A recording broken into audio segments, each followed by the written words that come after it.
Okay, folks, I'm sorry that I got all messed up on that last one, okay? Let me go back a bit. SK, in fact, said, I think you should start the problem over, the math part of it over, and just go from the beginning. So I'm going to do that.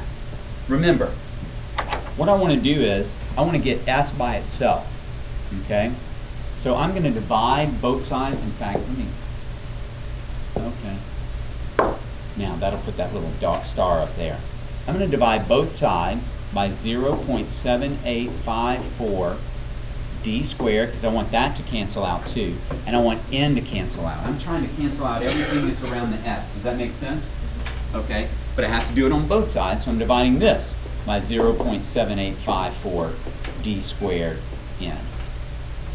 This number cancels with that number. The d squareds cancel, the n's cancel, and I'm left with s equals p divided by 0.7854 d squared n.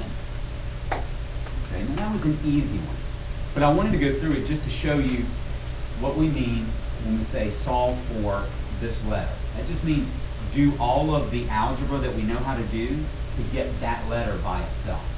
Okay? Yeah, SK. What does it mean by in terms of P, D, and N? That means S equals this stuff over here with P, D, and N in terms of those numbers.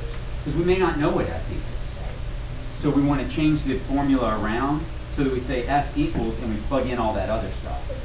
Now, SK, honestly, if I were actually doing this and they said that P equaled this and D squared equaled this and N equals this, I wouldn't change the formula around. I don't need to.